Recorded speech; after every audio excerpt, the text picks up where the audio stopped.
Welcome to the Mike Bates Show. This is Mike Bates. Congress shall make no law respecting an establishment of religion or prohibiting the free exercise thereof, or abridging the freedom of speech, or of the press, or the right of the people peaceably to assemble, and to petition the government for a redress of grievances. Obviously, that is the First Amendment to the Constitution of the United States. Democrats don't respect the First Amendment. They don't respect free speech rights or the right of the people to peaceably assemble. They're not real keen on religious freedom, freedom of the press, or petitioning government for a redress of grievances either when those rights are exercised by conservatives. But today on this program, we will deal only with free speech and peaceful assembly. Which car is more likely to be vandalized? A car with a Trump 2020 bumper sticker? Or a car with a Bernie 2020 bumper sticker? Who's more likely to be silenced by protesters? A conservative speaker or a leftist speaker? The answers to those questions are so obvious, but I'm going to give examples anyway, and they're going to be worse than the examples you already know about.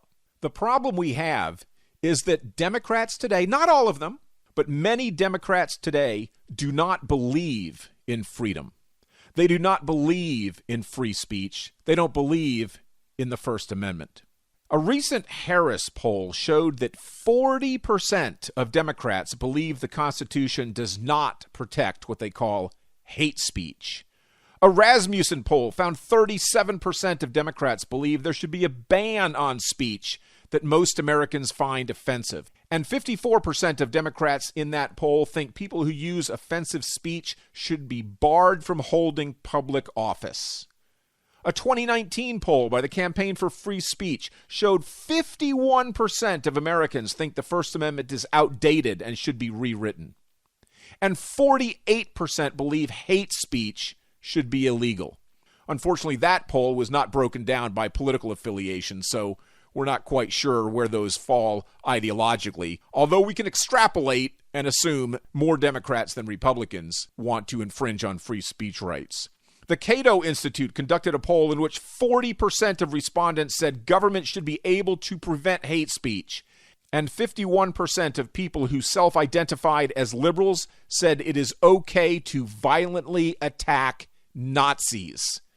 Now, they weren't talking real World War II Nazis. They were talking about today's modern Nazis, which is defined as any person who disagrees with Democrats. They think it's okay to get violent with them? Have we really reached that point? What is hate speech anyway? Hate speech is any speech that Democrats don't like. If they disagree with it, it must be hateful. And if it's hateful, it must be stopped. And they are very eager to impede on our constitutional rights. They claim, again, not all, but too many, almost half of Democrats claim that the First Amendment does not protect hate speech. Nonsense. The First Amendment is there to protect speech that people find offensive. Happy talk doesn't need constitutional protection because nobody objects to it. The whole point of the First Amendment's protection of free speech is to protect speech that people don't like, whether it's political or otherwise. If everybody is saying the same thing and they're all in agreement on how wonderful government is, that's okay. It doesn't need constitutional protection because nobody cares. Nobody's objecting to it. It's when it's uncomfortable speech, or when that speech challenges people, or when people disagree with that speech, that's when they want to silence it. And that's why the Constitution doesn't allow it. And yet today, so many people don't believe in those free speech rights anymore. And that is very, very dangerous to our republic. To quote Ben Franklin, "Whoever would overthrow the liberty of a nation must begin by subduing the freeness of speech." What party is trying to subdue the freeness of speech? Obviously, it's the Democrats that are doing it. College campuses, which are already breeding grounds for anti-American leftism, are the most intolerant places in the country.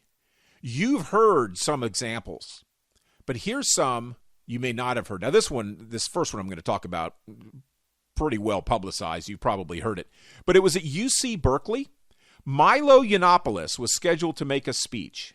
Marxist professors and their useful idiots in the student body signed petitions demanding that that speech be canceled. Never mind that Milo Yiannopoulos is very openly gay, and that's something that would usually earn bonus points from Democrats.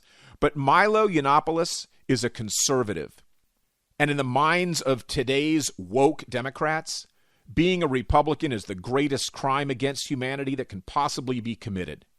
So he had to be silenced. Now, to be clear, Milo is not actually even a Republican. He's not a U.S. citizen, so he can't register to vote. Not legally anyway, but that's a subject for another day. But Milo tends to support the Republican ideology, which makes Democrats think he needs to be silenced. Now, those petitions were bad enough, but at least the petitions were legal expressions of free speech themselves. It was the resulting violent protests that were not.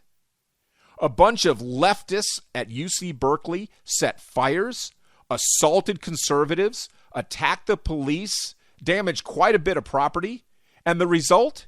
Within 20 minutes, the university canceled the legal event. Within 20 minutes of those illegal activities by Democrats, the university canceled the legal activity by conservatives, which meant illegal violent crime prevailed over legal peaceful speech. Now that should outrage everyone. Police ordered those violent protesters to disperse, but they didn't.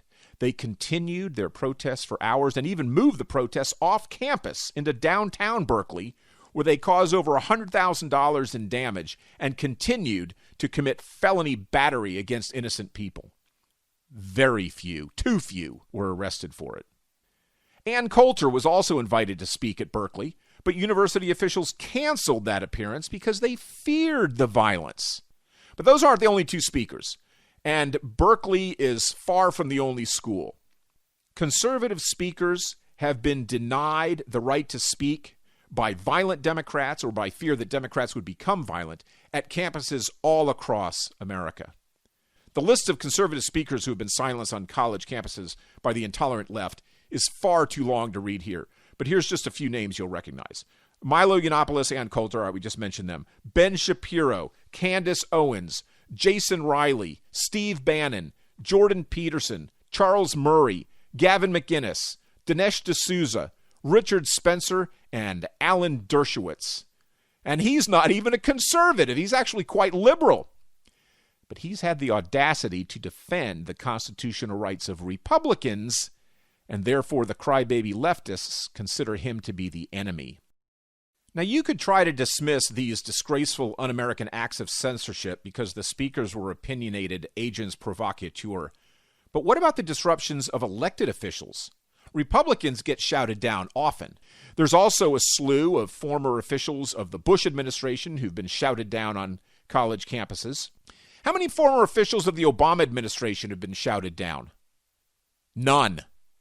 And they get invited to speak far more often. So when you look at percentages, it's even worse when the Republicans get shouted down.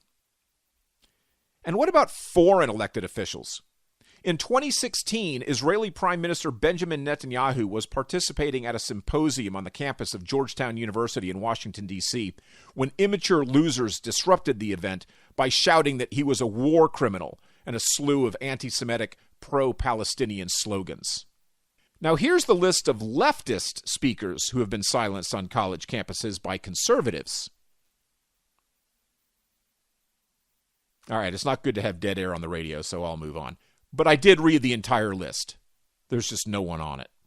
We're going to take our first break of the program. When we come back, I'm going to come back with some egregious and outrageous examples of Democrats infringing upon free speech rights of conservatives, often violently, when the Mike Bates Show continues. Welcome back to the Mike Bates Show. This is Mike Bates. We're giving examples of when intolerant Democrats have been infringing upon the free speech rights of conservatives. It's really amazing how Democrats who claim to be the party of freedom, the party of liberty, the party of tolerance, are in reality so intolerant. If the First Amendment was designed for anything, it was designed to protect political speech, speech that informs, educates, persuades, or maybe just tries to discover the truth. But leftists aren't interested in the truth unless it's their version of the truth, which usually bears very little resemblance to the actual truth. When the University of Michigan scheduled a debate, not a lecture or a speech, it was a debate, meaning all opinions would be presented. They were condemned in the school newspaper. You know why? Because the topic was whether or not the Black Lives Matter movement was good for the country. It's not, but that's a subject for another day. But in today's world, even questioning the rigid orthodoxy of the left is deemed inappropriate. Some even think it should be criminal. Seriously. Elected officials and college professors, not to mention many students, are on the record calling for prison sentences for people who speak words they disagree with. Words! Well, anyway, that debate did occur at the University of Michigan, at least until the social justice warriors forced their way into the auditorium and disrupted it with their profanity-laced chants and threats. So what did the university police do? Absolutely nothing. They allowed the protesters to disrupt the event with impunity. University staff, who were also present at the event, did nothing. The protesters were allowed to disrupt the entire event, making it a complete waste of time where no one learned anything. Well, the protesters learned something. They learned that they could infringe upon the rights of other students and get away with it. But it gets worse. A university spokesman issued an official statement from the university about that protest. He said he was, quote, glad to see protesters and event organizers engaged in open dialogue, end quote. What? There was no open dialogue. The open dialogue was prevented by the enemies of freedom. And those enemies of freedom were defended by the university, what are supposed to be centers of higher learning. Ironically, UCLA tried to hold a panel discussion titled, What is Civil Discourse? Challenging Hate Speech in a Free Society. How far do you think they got with that? Yep, it got disrupted by leftist agitators. And it's not just political speeches that get disrupted. If a conservative is invited to deliver a non-political rah-rah commencement address at graduation, they're usually shouted down or heckled. And that's assuming they weren't disinvited when the leftist thought police complained that the invitation was extended in the first place. Is civility dead? It is on the left. Democrats have been told to be disruptive, to be uncivil, and that their violence is to be celebrated. And that's not just me perceiving that to be the case. Hillary Clinton, the bastion of the Democratic Party, the 2016 presidential nominee of the party, said Democrats should not be civil toward Republicans. Listen to this. You cannot be civil with a political party that wants to destroy what you stand for, what you care about. That's why I believe if we are fortunate enough to win back the House and or the Senate, that's when civility can start again. But until then, the only thing that the Republicans seem to recognize and respect is strength. And then there's Maxine Waters. Now, most of you do know about this one. This one received a fair amount of publicity. Maxine Waters actually called, she's a Democratic congresswoman from California, by the way. Maxine Waters actually called for her supporters to get in the faces of conservatives and impede their lives. And she didn't mean just impeding the political process. She meant don't let them eat in peace or pump gasoline in peace. She meant Democrats should obstruct every aspect of Republicans beyond the political arena. And so, let's stay the course. Let's make sure we show up wherever we have to show up. And if you see anybody from that cabinet in a restaurant, in a department store, at a gasoline station, you get out and you create a crowd. And you push back on them. And you tell them they're not welcome anymore, anywhere. So what's the obvious outcome of that? Violence! And that's exactly what has occurred. In Washington State, Johnny McKay left his pickup truck in the parking lot overnight. Now, that's not unusual. Most of us have left our vehicles in a parking lot overnight. But this pickup truck had a bumper sticker on it. And not just any bumper sticker. One bumper sticker said, Trump 2020. And the other said, Trump, keep America great 2020. When he returned the next morning, he found his truck had been set on fire. And the word Trump had been spray painted on the burned out shell. Now, I'd wager every dollar I will ever earn in my life that if those bumper stickers said Bernie 2020, the truck would not have been torched. During the campaign season of the 2018 midterm elections, someone fired 4 bullets into the Republican Party offices in Daytona, Florida. No one was hit, but only because the office was closed at the time. And around that same time, the Republican Party offices in Iowa City were vandalized. A rock was thrown through the window of House Majority Leader Kevin McCarthy's office in Bakersfield, California. He's a Republican. Republican offices in Arizona, Illinois, Wyoming, Kentucky, and New York were also on the receiving end of Democrat violence. Elected Democrats, Democrats who are serving in national office, have called for this violence. And that's exactly what they're getting. And they're not denouncing it. But these unhinged leftist malcontents have been violently attacking Trump supporters even before he got elected. During the campaign in 2016, many people who attended Trump rallies were attacked outside the venues on the way in or out. After a Trump rally in San Jose, California, Trump supporters were mobbed and assaulted by protesters. A woman wearing a Trump jersey was cornered, spat on, and pelted with eggs and water bottles. One man's Make America Great Again hat was ripped off his head and set on fire as he was leaving the rally.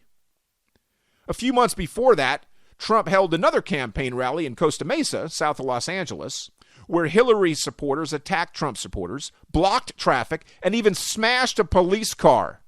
Now, at first, the police stood by and did nothing, but they eventually did go in and arrested a very small number of those violent thugs.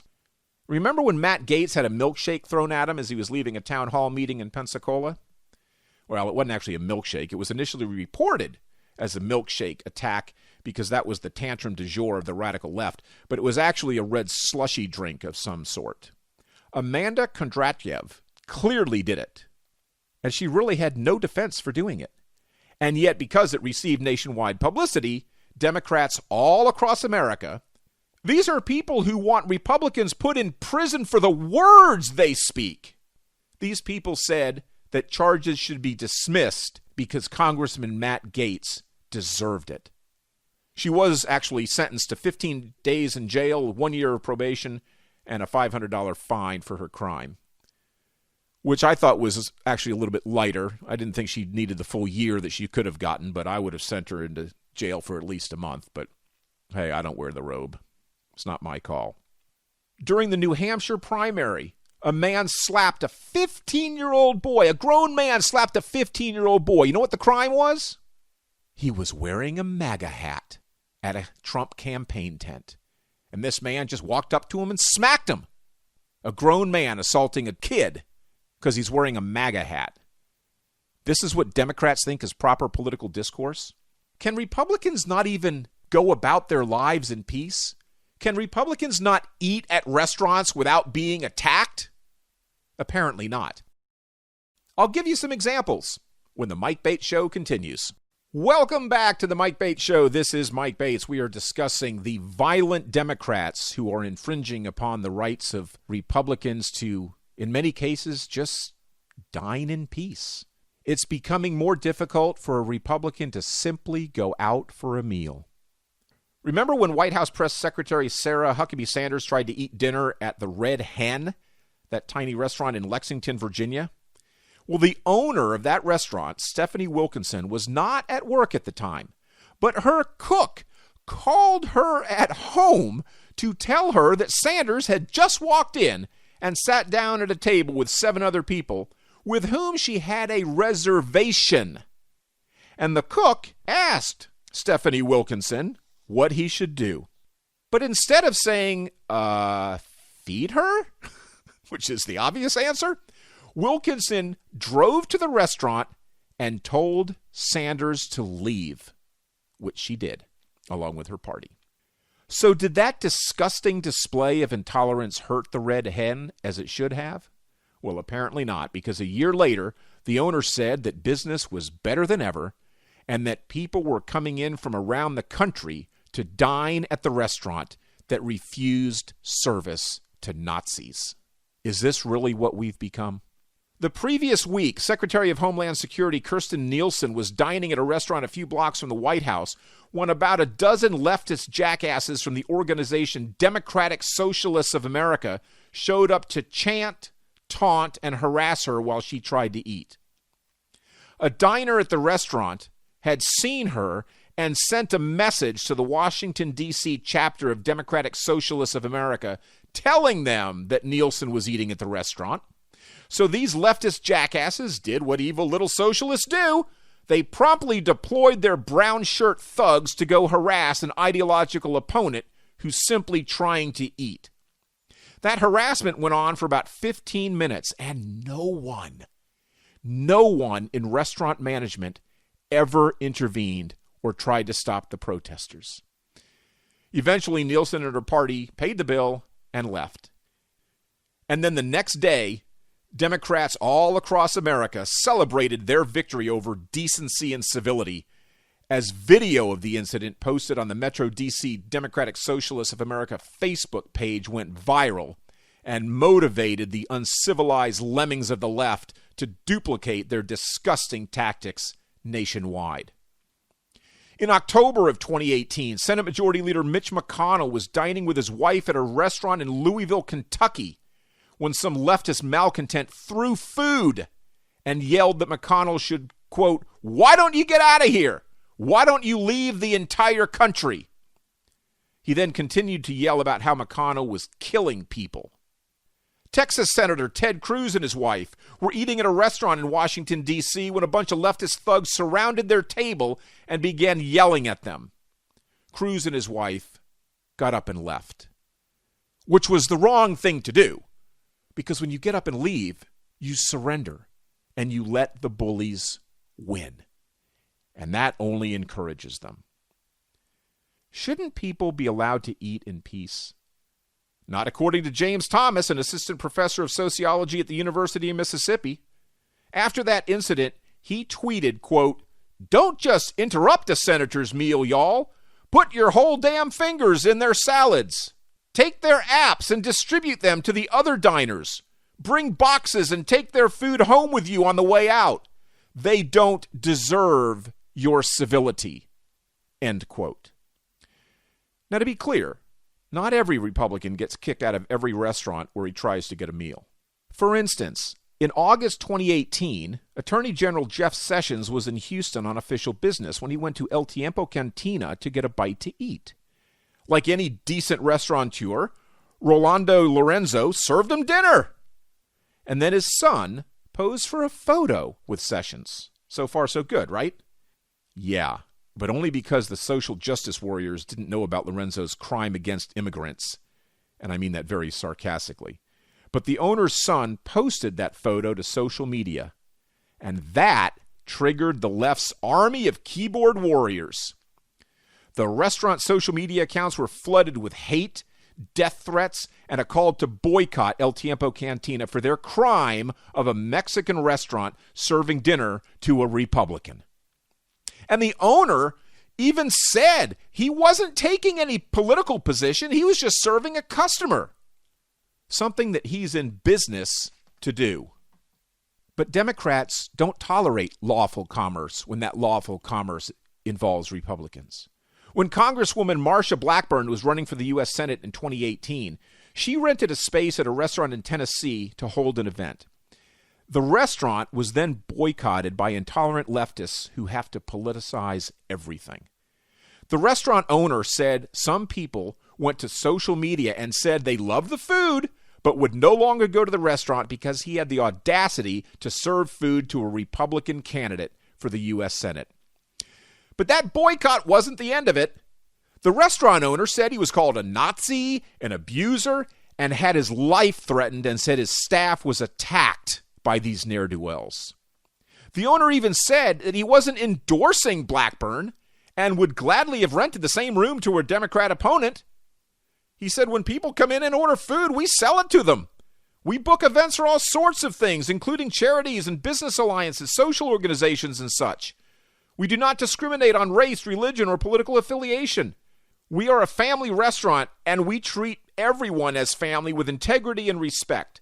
Our employees' political affiliations are their own. We have both parties represented, and we work shoulder to shoulder each day. We would appreciate you treating us with the same respect as we treat each of you. Well, that statement wasn't good enough for the left. He engaged in lawful commerce with a Republican. And in today's world, Democrats consider that to be a capital offense. They thought the business deserved to die. Remember Chick-fil-A? A bunch of crybaby Democrats still won't eat at a Chick-fil-A because Chick-fil-A's CEO, Dan Cathy, said in an interview that he believes in the biblical definition of the family unit, that marriage should only be between a man and a woman. Those were his personal views, not the views of the corporation. But the intolerant leftists boycotted the entire company. But what if a restaurant owner did publicly support Trump or Republicans? Well, I know a local restaurateur who has hosted many Republican events in his restaurant, and he's been told by Democrats that they won't eat at his place because of it. He's got extremely good food, too. Those Democrats are missing out. I'd tell you who it is, but he doesn't want me to, out of fear that even more intolerant Democrats would boycott him. I wonder if the Pensacola Chamber of Commerce would kick him out if he knew that he supported Trump. Would they revoke his membership? Well, probably not here in Pensacola. But that is exactly what happened to Asher Shalom, the owner of Asher Cafe and Lounge in California. Shalom is a legal immigrant who came to the U.S. 30 years ago. He has a problem with people coming here illegally, but he committed the social crime of admitting that publicly. Because as soon as the fascist Democrats found out about it, they began protesting his restaurant. And then, get this, the local Chamber of Commerce revoked his membership because the owner supports President Trump. And that automatically means he hates immigrants, right? Wrong.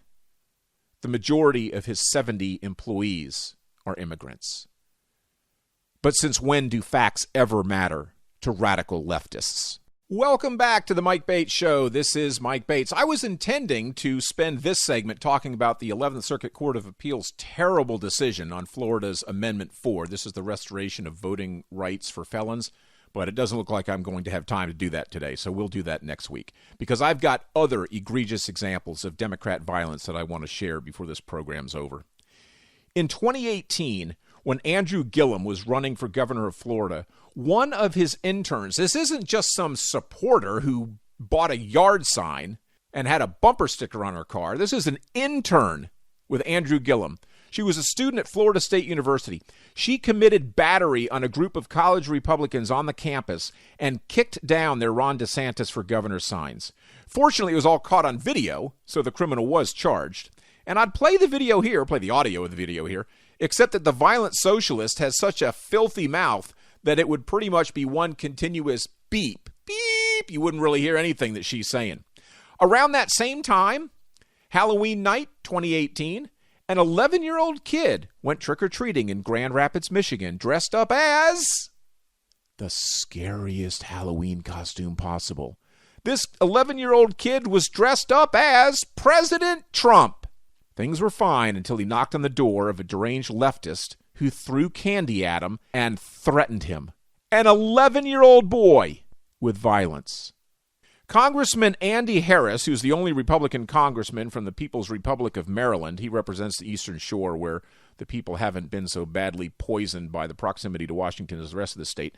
Congressman Harris was physically assaulted by a couple Democrat protesters who were mad at him for not supporting the legalization of recreational marijuana. The protesters, and they were not kids, by the way, one man was 48, the other was 28, these guys were part of a protest organized by the group Maryland Marijuana Justice. Yeah, There's so much violence from the left committed in the name of justice. They don't even know what that word means. Republican volunteers were registering people to vote in a shopping center in Jacksonville, Florida, when a Trump hater drove a van through their tent. Surprisingly, nobody got hurt. And let's not forget Congressman Steve Scalise, a Louisiana Republican. He was shot by a Bernie Sanders supporter in 2016 during softball practice of Republican lawmakers who were practicing for a charity baseball game. That shooting was quickly dropped by the media when it became known that the shooter wasn't wearing a MAGA hat. As the confirmation vote on Brett Kavanaugh approached, a man called the office of Republican Senator Susan Collins and told a 25-year-old female staff member that he hoped she would be raped and impregnated. Really? I wouldn't wish that on my worst enemy. And yet these Democrats are so filled with hate that they want that kind of unimaginable violence against an innocent woman? See, there's the rub. They don't see that female staffer as innocent. She's guilty of being a Republican. And that is so offensive to many of today's Democrats that they want violence to happen to them. In Alameda County, California, Rudy Peters, a Republican candidate for Congress, was greeting voters at a festival when a hateful leftist walked up to the booth and let loose a string of profanity-laced anti-Republican and anti-Trump epithets. Then he flipped him the bird, threw a cup of coffee at him, and then pulled out a switchblade knife and attacked him. Fortunately, Peters wasn't stabbed, but he did go on to lose the race to the incumbent, Congressman Eric Swalwell, of impeachment dishonesty fame. Also in California, a group called the Modesto Progressive Democrats mounted protests against Republican Congressman Jeff Denham. They were lined up shouting at him and at his wife. They were upset because apparently Denham hates Mexicans so much that, wait for it, he's married to a Mexican woman. But you can't say those jackass protesters didn't know that, because one of their chants was, quote, "Shame on your Mexican wife." It's kind of like the absurdity of leftists saying Donald Trump hates immigrants. 2 of his 3 wives were immigrants. But when have the Democrats ever let the truth get in the way of a political attack? Pretty much every week since Donald Trump was elected, and perhaps even before he defeated Hillary, someone in America has been attacked because he's wearing a Make America Great Again hat. A group of students wearing MAGA hats were at a Safe Space coffee shop at Fordham University in New York.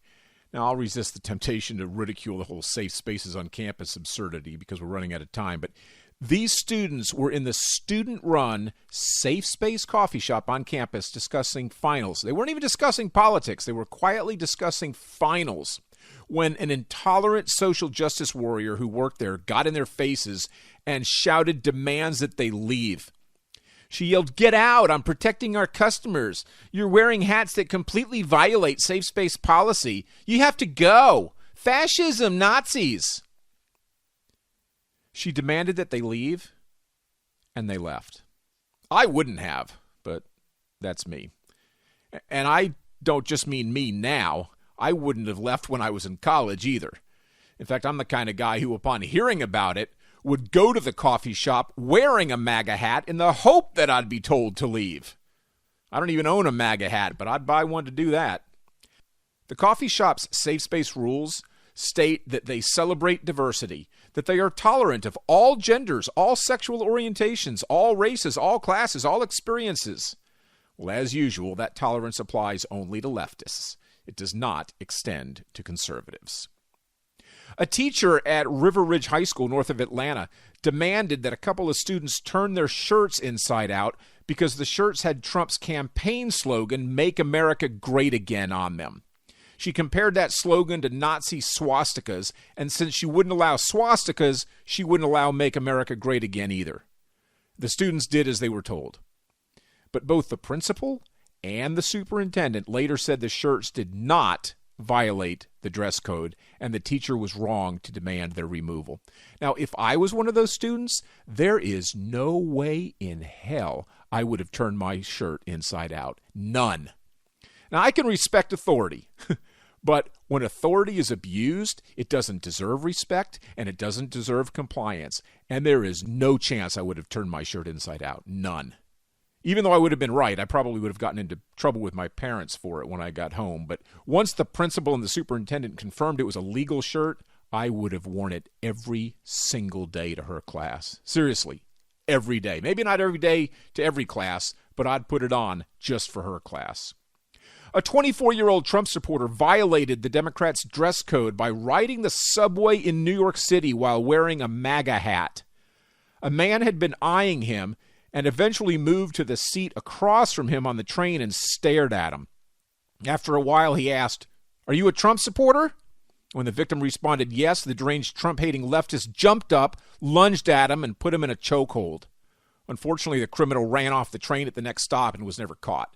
It's probably just as well, though. I mean, what's the chance you could find 12 people serving on a jury in New York City who would think it was improper to attack a Trump supporter?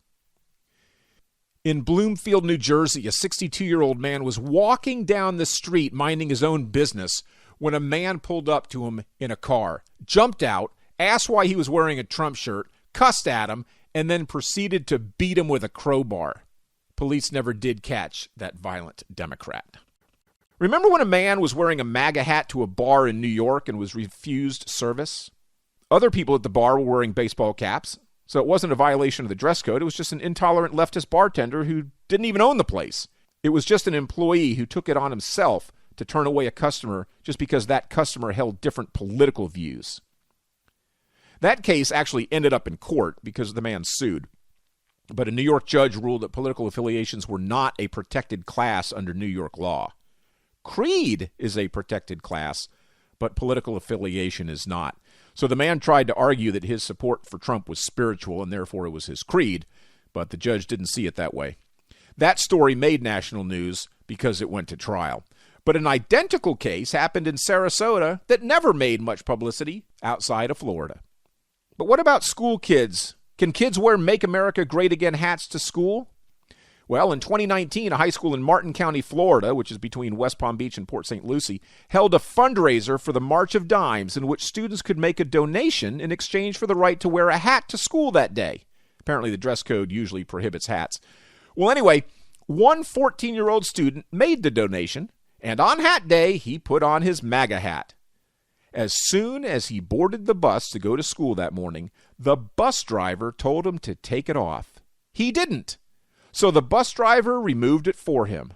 It's not clear how violent that removal was, but a police report was filed by the student and his parents, and the police determined that the bus driver was in the wrong, but she was never charged with a crime. It should be noted that other students wore hats on the bus. They just weren't MAGA hats. In 2018, Scott Presler was visiting Philadelphia to attend a pro-police rally. When the rally was over, he went back to his car only to find that it had been keyed, dented, mirrors broken, and all 4 tires slashed. Nothing was stolen, though. It was just vandalism. So why was his car chosen by the vandals? Well, he believes it was the Trump bumper stickers. And I'd say he's probably right. Trump's star on the Hollywood Walk of Fame has been vandalized how many times? I don't have any idea. It's been a lot. And that star is not even related to his presidency. It was for work he did on television. All right, this will be my last example because we're quickly running out of time. Although I've got more I could give. So, a retired New York police officer and his wife were at a bar in Nashville, Tennessee, celebrating his 50th birthday when a young female Trump hater saw his red hat. She walked behind him, grabbed him so he turned, and smacked him hard across the face. And probably not with her bare hand since his flesh was cut to the bone. She yelled, "How dare you!" and fled the bar. How dare he? How dare he what? How dare he reach 50 years old? Or how dare he celebrate his birthday? What? Oh, I get it now. How dare he wear a red hat that said, "Make 50 great again"? Yeah, that's right. He wasn't even wearing a Make America Great Again hat. It said, "Make 50 great again." But it was a red hat with white lettering. And that was enough to trigger the young social justice warrior to commit a violent crime. Unfortunately, she fled the bar and was not apprehended. Can you believe people are being attacked in this country because of the color of the clothes they wear? That's how gangs work. Wear the wrong gang colors in the wrong neighborhood and you might get killed. Actually, that's exactly what's happening today in America. The Democrat Party is a violent gang, and they think they have a right to every street corner in every neighborhood. And they'll defend that turf with violence. It's disgusting, it's disgraceful, and it's dangerous to our republic. And unfortunately, I'm completely out of time. I got lots more examples. I just don't have time to give them. But thanks so much for listening today to The Mike Bates Show.